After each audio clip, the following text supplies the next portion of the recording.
So if you ever wonder how I keep track of all this rubbish behind me, I have an app on my iPhone called CLZ Games, which I can scan in the barcodes and I know exactly what games I have in this collection, especially when I go out shopping for games.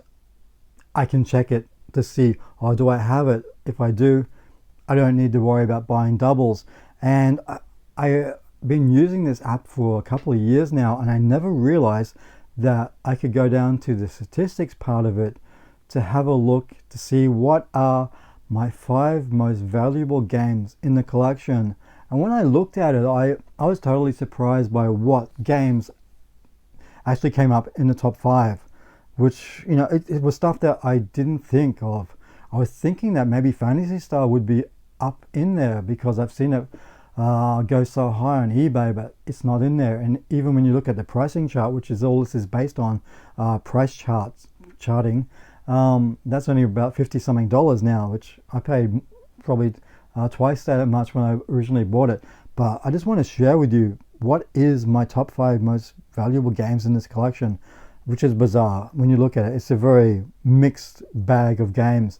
Starting with number 5 is actually Shantae, the Half Hero Genie on the Nintendo Switch. Now this game currently valued at $129.95.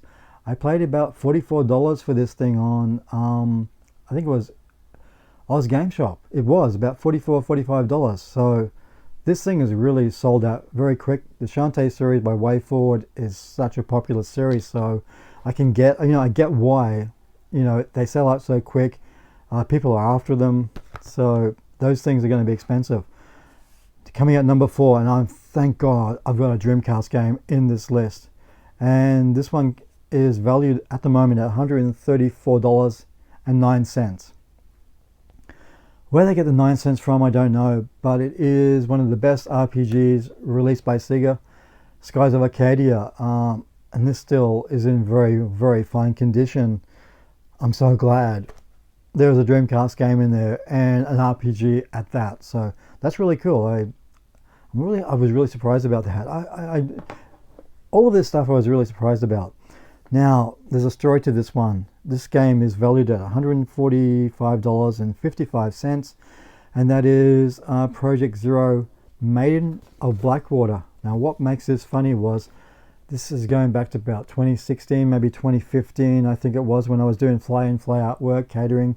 I got a gig with a chef for 6 weeks. Well, it's supposed to be 6 weeks up in the town of Blackwater, which is about 120k outside of Emerald in North Queensland. That 6-week gig turned into a 6-month gig. We pretty much lived up there for the whole 6 months while we were doing the catering for the construction of a new mine site camp. So I went into Emerald, into the local EB Games there, and this was on sale for $49, I believe. And because it said Blackwater, which was the town I was living in, I just had to get it. I don't usually buy Australian games, but because of Blackwater, I got it. And yeah, under $50, and that thing is worth $145.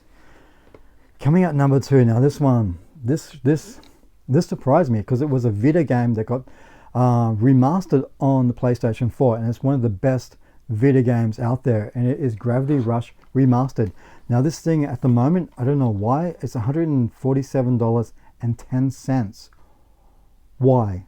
I guess I haven't seen one of these in the store for a long time. I guess it had a limited press of this game. Maybe that's why, but it was a great game on the Vita that was seriously overlooked by a lot of gamers because obviously they didn't own Vitas, and I guess when this came out they didn't know what it was, so they probably passed it by. But those of us that owned the Vita and knew about this game grabbed it, and we're sitting on a nice little nest egg there, I guess you can say. And I remember that was probably under $50. It might have been less than that. It was a cheap game, I remember. And coming at number 1 for this this collection is valued at $175.05. It's a Nintendo Wii U game, one of the only R-rated mature games on the Wii U that I can remember. There's a lot of swearing and a lot of violence in this, and it's Devil's Third. It's not a great game, but I guess because of the content, and it's so rare at that time to see R-rated M16 plus whatever it was rated games on the Wii U. And yeah, it wasn't that great, but there was a lot of swearing in it, a lot of violence, so I guess for that reason it's number one in this list. $175. Again, I probably would have paid about $69 for this, I think, from Oz Game Shop.